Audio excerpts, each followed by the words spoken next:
Salut à tous et content de vous retrouver à nouveau sur Mastering AI pour cette dernière vidéo consacrée à la réalisation d'un mini-projet intégrant le machine learning, notamment un projet de chatbot basé sur l'architecture RAG. Alors, nous avons déroulé ce projet sur 4 vidéos principales. La première vidéo vous présentant globalement l'architecture RAG et le but du projet, la seconde vidéo vous présentant la phase de prototypage du projet et la dernière vidéo que vous avez vue avec Jordan consacrée à la mise en service. Dans cette vidéo, nous allons voir comment nous pouvons déployer notre application sur un serveur cloud.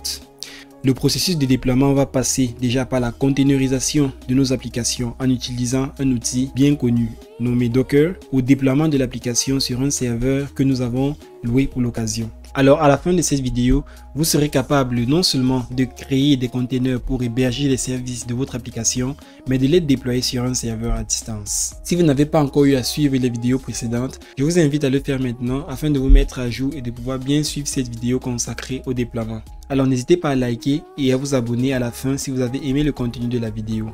Alors s'agissant du déploiement, la première étape consistera à containeriser les différents services de votre application.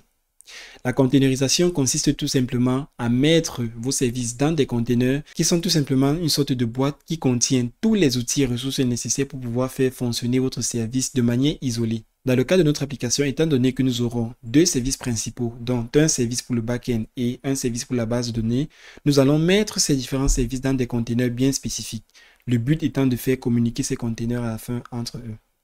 L'avantage d'utiliser des containers pour pouvoir déployer notre application plutôt que de déployer l'application directement dans les machines réside dans le fait que nous pouvons faire fonctionner l'application de manière isolée dans une machine car le container disposera de toutes les ressources nécessaires pour pouvoir faire fonctionner l'application et en plus de ça, les containers que nous aurons définis peuvent être facilement portables, c'est-à-dire que vous pouvez facilement les déployer dans un autre serveur au cas où le premier serveur aurait un problème.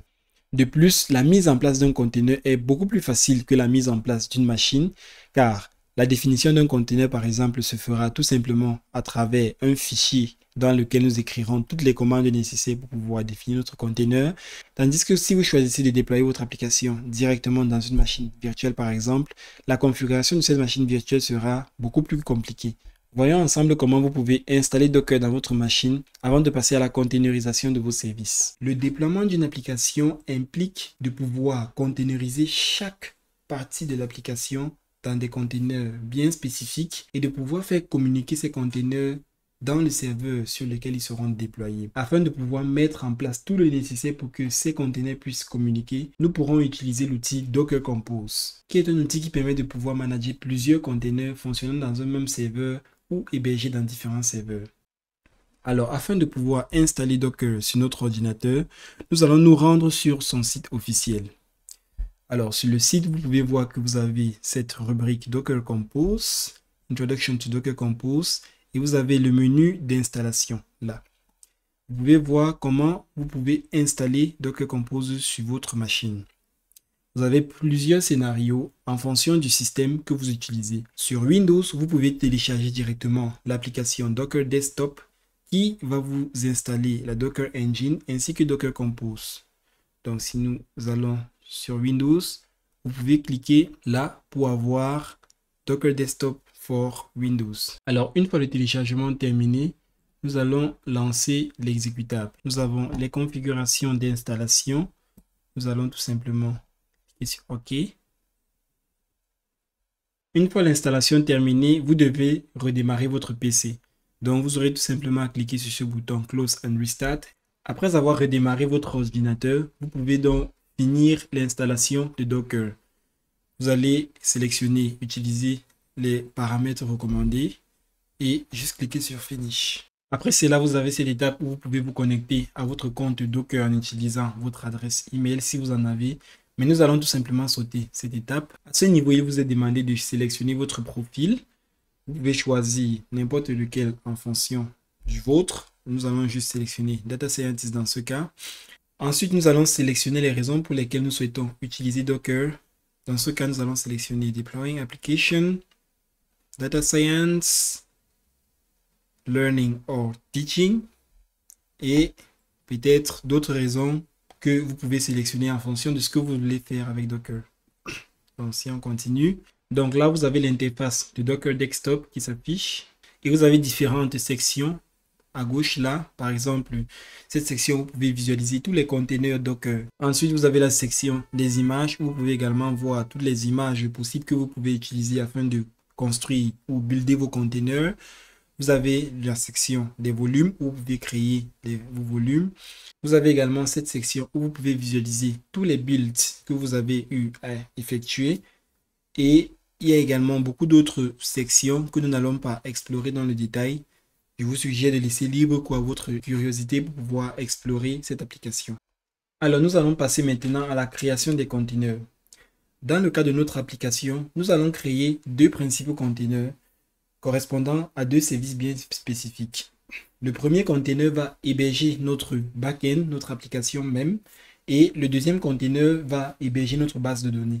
Alors, nous allons donc définir ces différents conteneurs dans un fichier dockercompose.yaml que nous allons créer dans la base de notre projet. Alors, pour cela, nous allons ouvrir notre base de code VS Code. Je tiens juste à préciser que j'ai pour la version la plus récente du projet qui contient toutes les modifications que vous avez eu à effectuer avec Jordan dans la vidéo précédente. Donc, ce que nous allons faire, c'est que nous allons créer tout simplement un fichier docker compose.yaml. Alors, nous allons premièrement définir nos différents services.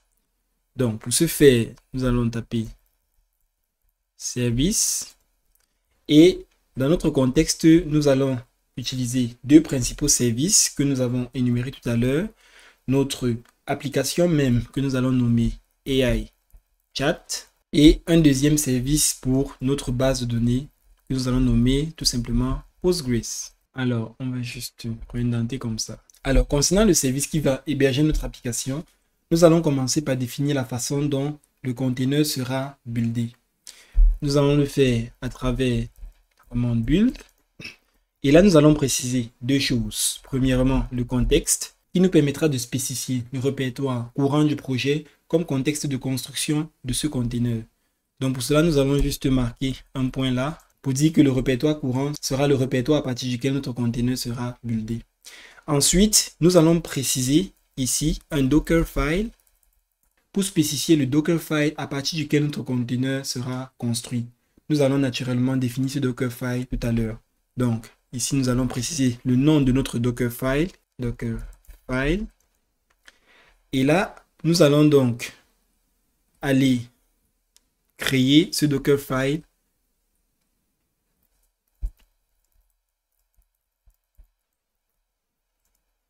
à l'intérieur duquel nous allons définir un ensemble de commandes bash qui seront exécutées pour pouvoir construire le conteneur. Alors, pour pouvoir définir notre Dockerfile, nous allons commencer par spécifier une image Docker contenant une version de Python installée avec toutes les librairies nécessaires pour faire fonctionner notre application. Afin de pouvoir choisir l'image Docker Python appropriée pour votre projet, vous pouvez vous rendre sur le site Docker Hub qui contient un ensemble d'images que vous pourrez utiliser en fonction des besoins spécifiques de votre projet. Alors, nous allons donc nous rendre sur le site du Docker Hub. Et vous verrez que sur le site de Docker Hub, vous avez la possibilité de rechercher l'image que vous souhaitez utiliser pour votre projet. Dans notre cas, ce sera Python. Si on sélectionne Python, vous pouvez voir qu'il y a un ensemble d'images Docker que vous pouvez utiliser en fonction de vos préférences ou des spécificités de votre projet. Dans notre cas, vu que nous utilisions déjà Python 3.11 en local, nous allons sélectionner une version similaire pour notre conteneur afin que l'installation des librairies qui sont dans le fichier requirement.txt puisse se faire sans conflit de version potentiel. Donc, nous allons choisir par exemple le 3.11 Alpine. Nous allons retourner sur VS Code et nous allons spécifier ici from Python 3.11-Alpine. Donc, cette commande nous permettra d'utiliser l'image Docker de Python contenant la version 3.11 de Python installée avec toutes les librairies nécessaires. Nous allons juste apporter une petite correction et ajouter un 2 points devant. Nous allons donc par la suite définir notre répertoire de travail en utilisant la commande work dir app Donc cette commande nous permet de définir le dossier app comme étant le répertoire de travail courant, de telle sorte que toutes les commandes de copie ou d'exécution ou d'autres commandes puissent se référer ou s'effectuer par défaut dans ce répertoire de travail.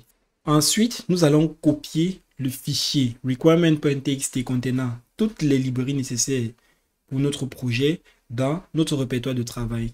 Nous le ferons à travers la commande copy requirement.txt dans app. Après avoir copié le fichier requirement.txt qui contient toutes nos librairies, nous allons exécuter la commande qui nous permettra d'installer toutes ces librairies dans notre conteneur. Nous utiliserons la commande run pip install. Nous allons ajouter un no cache dir pour empêcher pip de pouvoir mettre en cache tous les fichiers téléchargés durant l'installation des librairies afin de ne pas saturer la mémoire de notre conteneur. Ensuite, nous mettrons -r requirement.txt. Par la suite, nous allons copier tout le reste des fichiers de notre répertoire local dans notre dossier app de notre conteneur. Pour cela, nous allons tout simplement faire un copy dans /app. Donc, ceci copiera tous les fichiers dans le dossier source, notebook, data, à l'intérieur du dossier app de notre conteneur. Le but final étant de reproduire la structure de notre projet en local dans notre conteneur, à l'intérieur du dossier app.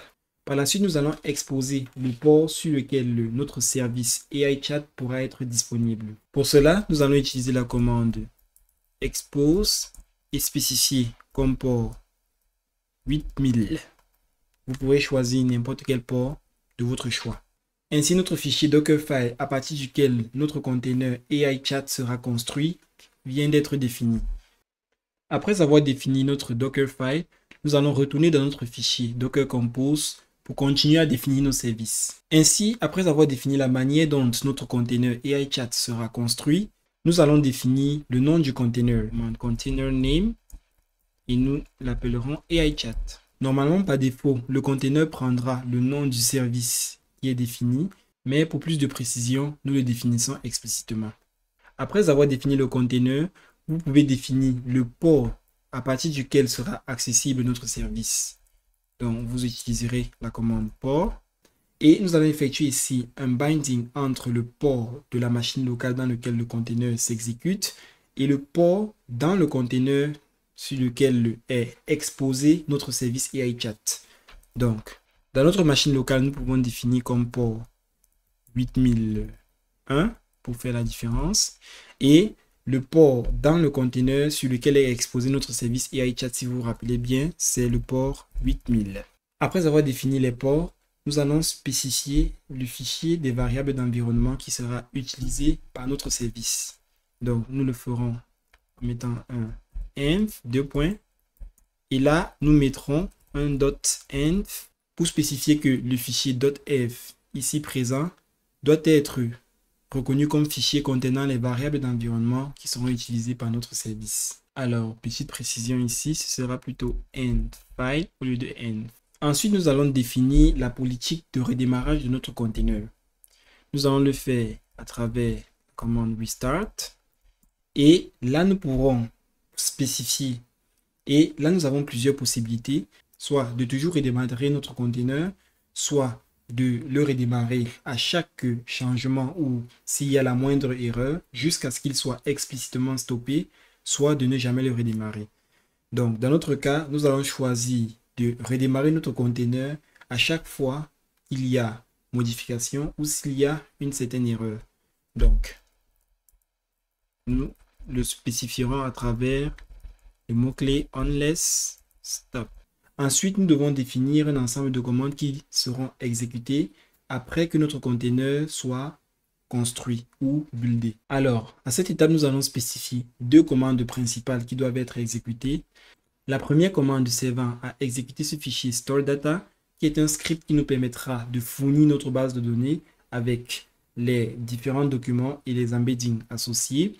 Et la deuxième commande pour lancer notre fichier principal main. Pour cela, nous allons spécifier à la ligne un sh-c et entre guillemets, nous mettrons les différentes commandes. Donc, nous allons exécuter premièrement le fichier store data pour stocker nos données dans notre base de données avec Python src/store data.py. Et après avoir exécuté cette commande, nous allons fournir la commande pour lancer le fichier principal de notre projet. Donc ce sera un chainlit main, un chainlit run-w main.py. Nous avons juste oublié source ici. Et ensuite, nous allons définir une adresse IP spécifique à l'intérieur du conteneur sans laquelle notre application ne pourra pas être accessible depuis l'extérieur du conteneur. Donc, par défaut, l'application, lorsqu'elle est lancée dans le conteneur, s'exécutera dans le localhost à l'intérieur du conteneur. Mais ce faisant, l'application ne pourra pas être accessible depuis l'extérieur du conteneur. Donc, c'est la raison pour laquelle nous allons spécifier cette adresse IP. Mettre un host 2.0.0.0.0. Nous allons juste retirer ces 2 points. Nous venons donc ainsi de définir notre service AI Chat. Nous allons donc maintenant définir notre service Postgre. Alors pour cela, nous allons spécifier une image Docker de Postgre qui contient l'extension pgvector. Donc nous allons le faire en définissant image et le nom de l'image de mémoire, je pense que c'est ancan/pgvector. Et nous pouvons le vérifier rapidement sur Docker Hub. Si nous recherchons ancan/pgvector, nous pouvons voir qu'il y a effectivement une image Docker dans le Docker Hub ancan/pgvector qui est une image open source de Postgre contenant l'extension pgvector. Donc ensuite, nous allons définir le nom de notre container. Container name, nous l'appellerons Postgres pgvector.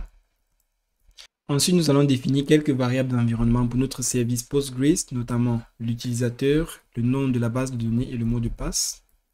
Donc, nous ferons un environment. Disons Postgres user. Et là, nous spécifierons que nous allons utiliser l'utilisateur de Postgre défini dans notre fichier .env. Ensuite, Postgres DB pour la base de données et l'appareil, DBName et enfin le mot de passe. Postgres password qui sera DB password. Juste pour vérifier, c'est bien ça. Donc, une fois les variables d'environnement pour notre service Postgres définies, nous allons également définir le port sur lequel notre service sera exposé à l'intérieur du container. Donc, comme tout à l'heure, nous allons binder le port sur lequel est exposée notre base de données Postgre en local avec celui à l'intérieur du container. Donc, pour le port sur lequel notre base de données Postgre est exposée en local, nous l'avons défini dans notre variable d'environnement à travers la variable port. Donc, nous allons tout simplement déjà préciser les guillemets et définir que nous utiliserons la variable d'environnement port pour le port de Postgre en local et pour le port de Postgre dans le container, nous pouvons utiliser le port par défaut de Postgre 5432. Alors, concernant la base de données, il peut arriver que votre container crache et que vous perdez vos données. Donc, pour cela, vous devrez définir un moyen de pouvoir sauvegarder vos données, non seulement dans le container qui contient votre base de données, mais également dans la machine locale dans laquelle le container se trouve. Ceci afin de pouvoir vous offrir un moyen de pouvoir récupérer vos données s'il y a un problème avec le container qui héberge votre base de données. Pour cela, nous allons utiliser ce qu'on appelle des volumes dans Docker. Donc, des volumes sont tout simplement une sorte d'outil de stockage de vos données utilisé par Docker afin de pouvoir stocker les données qui sont produites lors de l'utilisation de l'application. Pour en savoir plus sur les volumes, vous pouvez vous rendre sur la documentation de Docker. Si nous nous rendons dans le site de Docker, comme vous pouvez le voir, vous pouvez tout simplement rechercher volume et vous pourrez voir ce que je viens d'expliquer. Et vous pourrez également voir quand est-ce qu'il est nécessaire d'utiliser les volumes Docker. Dans ce cas, vous verrez par exemple qu'il est recommandé d'utiliser un volume Docker car il offre la possibilité de pouvoir effectuer des récupérations ou des backups en cas de problème avec les containers. Ils peuvent également être utilisés sur plusieurs systèmes, notamment Linux ou Windows. Et un autre avantage des volumes, c'est qu'ils peuvent être partagés facilement et de manière sécuritaire entre plusieurs containers. Donc, je vous laisse checker la documentation pour en savoir un peu plus sur les volumes. Donc, dans le cas de notre application, nous allons définir un volume Postgre qui sera bindé avec le service Postgre et à l'intérieur duquel nous allons sauvegarder nos données. Donc, nous le ferons en utilisant la commande volumes et nous le nommerons Postgres Data. Donc, après avoir défini notre volume Postgre Data, nous allons revenir au niveau de la définition de notre service Postgre après les ports et nous allons spécifier le volume auquel sera lié notre service Postgres. Donc, ce sera tout simplement notre volume Postgres Data que nous venons de définir et nous allons spécifier l'emplacement des données Postgre à l'intérieur de notre conteneur qui doivent être sauvegardées dans notre volume Postgre Data. Donc, ces données sont logées par défaut dans notre conteneur dans le répertoire var /lib/postgres sql/data. Donc, nous venons ici de définir un volume Postgre Data dans lequel seront sauvegardées nos données et que nous avons relié à notre service Postgre.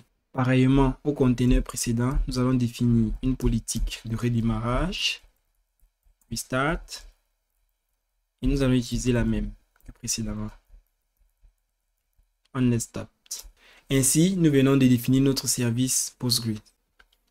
Après avoir défini nos différents conteneurs, nous allons finir par définir le réseau à travers lequel ils vont communiquer.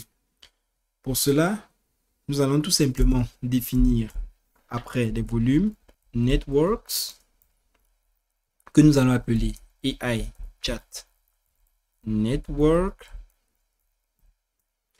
et spécifier le driver bridge. Donc cette commande permettra en fait à nos différents conteneurs de pouvoir communiquer entre eux en utilisant directement leur nom de conteneur AI chat ou Postgre pgvector par exemple. Donc après avoir défini le network, nous allons le lier à nos différents services. Donc pour le AI chat, juste là, nous allons mettre networks, deux points. Et là, nous mettrons AI chat network. Pareil pour notre service Postgre. Networks sera AI chat network. Ainsi, nous avons fini la définition de nos différents containers dans notre fichier Docker Compose et nous allons maintenant pouvoir le tester. Après avoir défini nos différents services dans notre Docker Compose, nous allons donc tester le building des différents containers. Donc pour cela, on s'assure déjà que nous avons bien défini tout le nécessaire. Nous avons notre fichier variable d'environnement avec les informations sur la base de données Postgres. Et donc, nous allons tout simplement ouvrir le terminal et exécuter la commande docker compose up afin de pouvoir builder tous les conteneurs que nous avons définis dans notre Docker Compose. Donc, si nous validons, nous pouvons voir que l'image de Postgre avec l'extension pgvector est en train d'être construite. Donc, notre conteneur Postgre a été créé. Et là maintenant, c'est la création de notre conteneur AI chat qui est en train d'être exécuté. Et vous pouvez remarquer que chaque ligne de notre Dockerfile est en train d'être exécutée. La copie, la définition du répertoire de travail, la copie du fichier requirement.txt. Et là, c'est l'installation des librairies à l'intérieur du requirement.txt qui est en train d'être exécutée. Alors, nous pouvons voir que nous avons une erreur liée à l'installation d'un package qui est PS utile. Et si nous remontons, nous pouvons voir que ceci est causé par cette commande gcc qui, notamment, n'existe pas dans notre conteneur. Donc, il nous faudra probablement rajouter une commande dans notre Dockerfile afin de pouvoir installer gcc. Alors, ce que nous allons faire, c'est que nous allons rajouter une commande dans notre Dockerfile juste après avoir défini le répertoire de travail pour pouvoir installer gcc. Donc, nous allons faire un run déjà apt-get update. Ensuite, un apt-get install-y gcc. Donc, cette commande nous permettra d'installer gcc à l'intérieur de notre conteneur. Et pour que cette commande puisse être correctement exécutée à l'intérieur de notre conteneur en compatibilité avec notre image de Python, il faudra changer l'image Docker Python Alpine pour mettre une version qui sera compatible avec gcc. Donc, nous allons changer Alpine pour mettre un slim. Donc, si nous relançons la construction de nos conteneurs, déjà cls, ensuite Docker Compose Up, et on relance. Là, nous voyons que nous sommes dans la phase de copie et d'installation des librairies du requirement.txt. Nous pouvons bien noter que cette commande a été bien exécutée et que gcc a été correctement installé dans notre conteneur. Donc, là, les librairies continuent d'être installées. Et là, nous pouvons voir que toutes les librairies ont été correctement installées et la copie de tous les dossiers et fichiers de notre répertoire de travail courant dans le répertoire de travail app de notre conteneur est en train d'être effectué. Ok, là nous voyons que notre service AI-Chat a été correctement construit. Donc, actuellement, notre base de données est en train d'être fournie et nous pouvons voir que les embeddings de chacune de nos fichiers sont en train d'être calculés et sauvegardés dans la base de données. Et là, nous voyons que tous les documents ont été sauvegardés. Et donc, notre application a été correctement lancée et est désormais disponible sur l'adresse http, comme c'est indiqué là. Mais il faudra faire attention car cette adresse ne pourra être utilisée qu'à l'intérieur du conteneur. C'est-à-dire que l'application ne pourra être accessible via cette adresse que si vous la lancez à l'intérieur du conteneur. Mais si nous voulons pouvoir tester l'accessibilité de notre application à l'extérieur du conteneur, notamment de notre navigateur par exemple, ce que nous allons faire, c'est taper l'adresse localhost, puisque les conteneurs sont installés en local. Et nous allons spécifier le port en local sur lequel notre conteneur est exposé. Vous vous rappelez que nous avons spécifié que notre service AI-Chat pourra être disponible en local via le port 8001 et à l'intérieur du conteneur via le port 8000. Ce qui justifiait d'ailleurs le fait qu'à la fin de la construction des conteneurs, il était disponible à l'adresse 8000. Mais à l'extérieur du conteneur, il doit être accessible à l'adresse 8001. Donc, si on valide, nous pouvons effectivement voir que nous venons d'accéder à notre application. Et si nous tapons par exemple bonjour, juste pour tester, nous pouvons voir que nous avons effectivement la réponse de notre chatbot. Alors, ce que nous venons de faire, c'est de containeriser nos différents services dans notre application, notamment l'application, le back-end en lui-même et la base de données dans des conteneurs bien spécifiques que nous avons fait tourner sur notre machine en local. La prochaine étape serait de pouvoir déployer ces conteneurs dans un serveur cloud à distance. Alors, nous allons maintenant essayer de déployer nos conteneurs sur notre serveur cloud à distance. Alors, la première chose serait déjà de versionner nos fichiers Docker Compose et Dockerfile avec la mise à jour du requirement que nous venons tout juste de faire. Donc, pour cela, déjà taper git status pour voir l'état des fichiers qui ne sont pas à jour. Comme nous pouvons le voir, le Dockerfile, le requirement.txt et le Docker Compose. Donc, nous ferons tout simplement un git add point, ensuite un git commit -m. Nous allons nommer déploiement. Et ensuite, nous allons faire un push. origin main. Ok, donc là, nous venons de pousser tous nos changements sur notre branche main en remote. Donc la prochaine étape serait maintenant de se connecter à notre serveur à distance via SSH.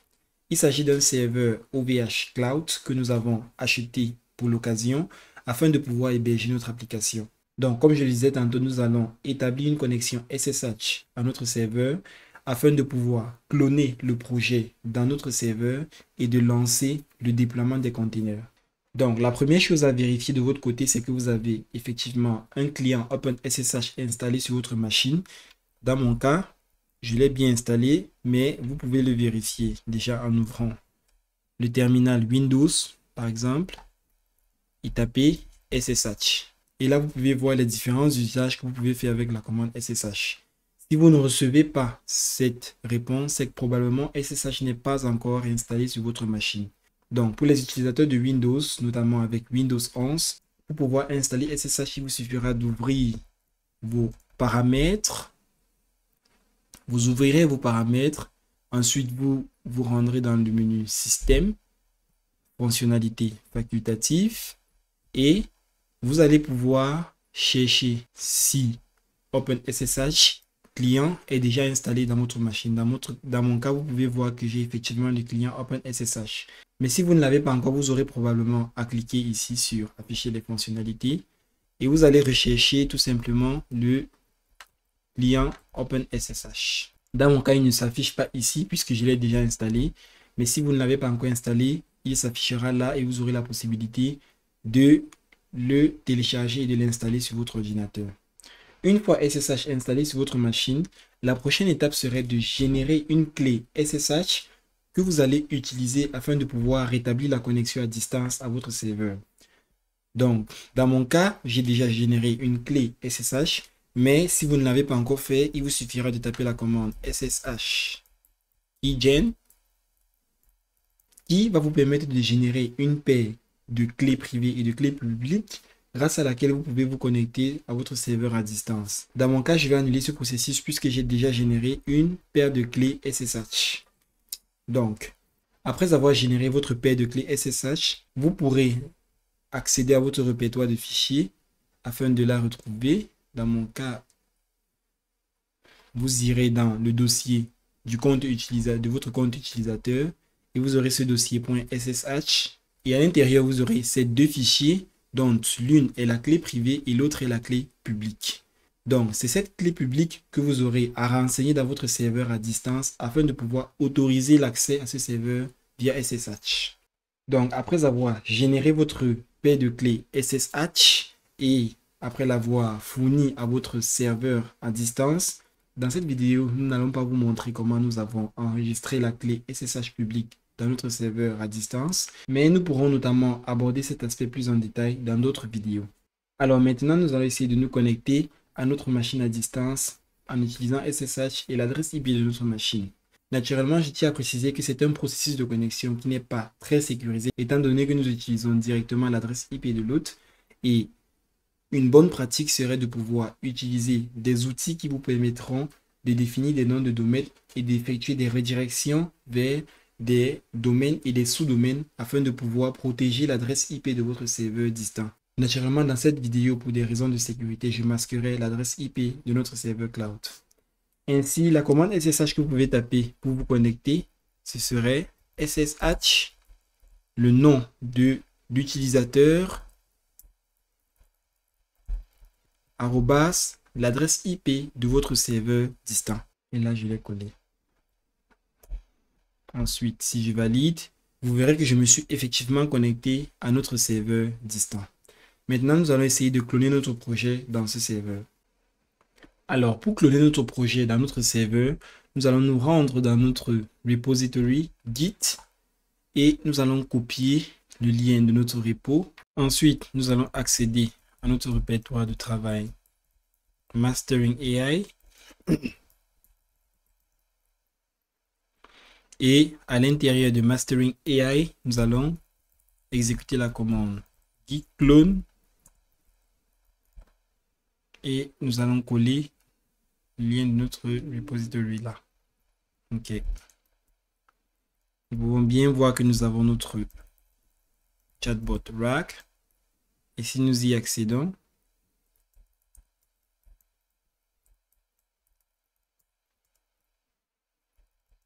nous pouvons bien voir les différents fichiers de notre projet. Donc, si nous faisons un git branch, nous pouvons effectivement voir que nous avons notre branche main.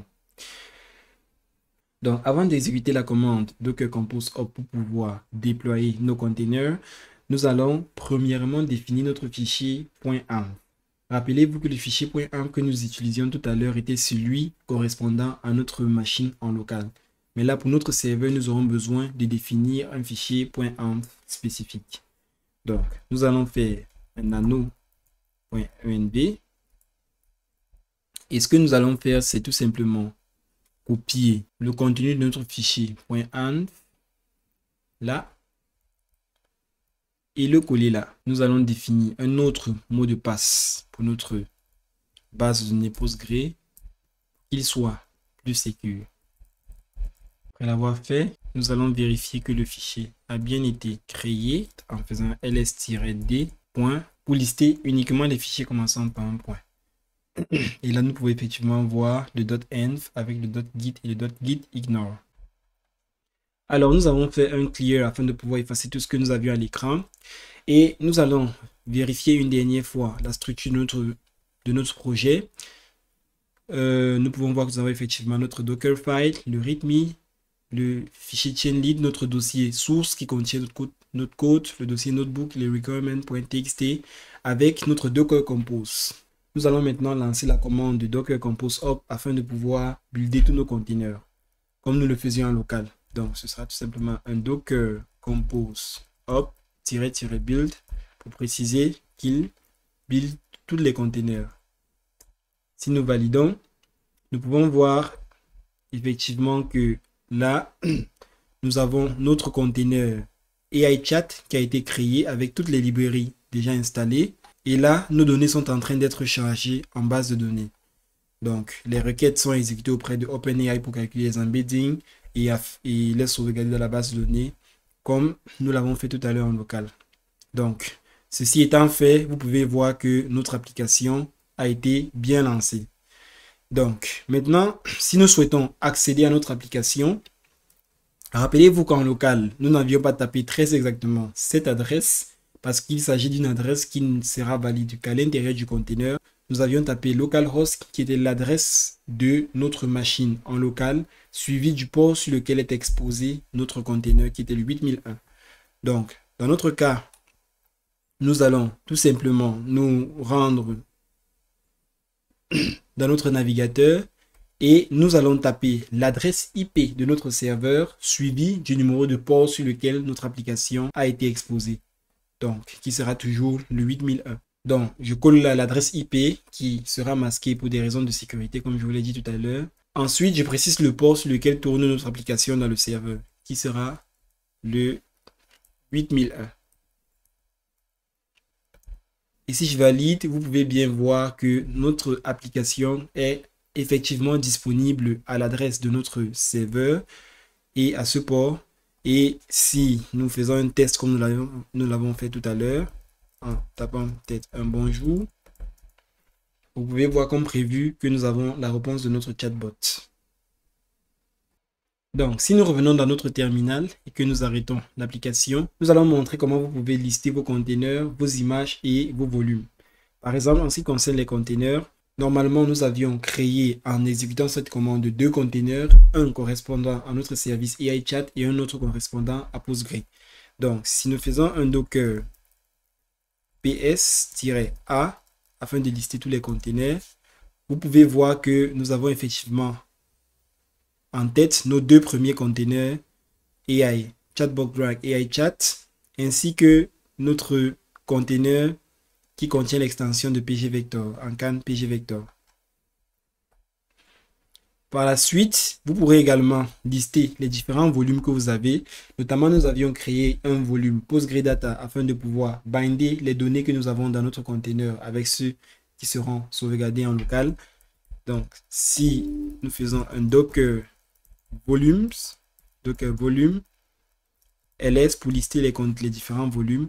Vous pouvez effectivement voir que nous avons en local dans notre machine notre volume chatbot rack Postgre data que nous avons créé. Vous pourrez également lister les images avec un docker image ls et vous pouvez voir en tête notre image chatbot rack AI chat qui a été sauvegardée après avoir buildé le container AI chat. Alors nous venons de voir comment nous pouvons déployer de manière la plus simple possible notre application dans un serveur à distance. Naturellement, ce déploiement n'est pas très sécurisé car nous accédons à notre serveur en utilisant son adresse IP, ce qui n'est absolument pas une bonne pratique. Naturellement, vous pourriez utiliser des outils comme Traefik qui vous permettra de définir des noms de domaines et des sous-domaines pour votre application et de gérer également les redirections. De plus, nous n'avons pas adopté un processus de déploiement en CI/CD comme il est de commune pratique dans le domaine, mais nous aborderons ce concept plus en détail dans des prochaines vidéos. Alors nous arrivons donc à la fin de l'implémentation de notre projet de chatbot basé sur l'architecture RAG. Nous avons essayé de parcourir toutes les différentes étapes de réalisation d'un projet de machine learning que nous avions vu dans une vidéo précédente. Notamment, nous vous avons présenté le projet et expliqué l'architecture RAG. Nous avons effectué le prototypage, puis la mise en service et le déploiement dans cette vidéo. Dans les prochaines vidéos, nous allons entamer la réalisation d'un autre type de projet que vous aviez vu dans la mind map avec Jordan et nous allons le réaliser en se basant toujours sur les étapes de réalisation d'un projet de machine learning. Le but étant de vous habituer à ces bonnes pratiques lorsqu'il s'agit de réaliser les projets de machine learning. Alors, si vous nous avez bien suivis depuis le début, vous êtes maintenant capable de mettre en place votre mini chatbot intégrant un modèle d'intelligence artificielle et de le déployer dans un serveur. N'hésitez donc pas à lâcher un petit pouce bleu afin de nous encourager et à vous abonner pour ne pas rater les prochaines vidéos où nous allons réaliser d'autres projets en machine learning. Pensez à activer votre cloche de notification pour ne pas rater ces prochains contenus. Merci et à très bientôt sur Mastering AI.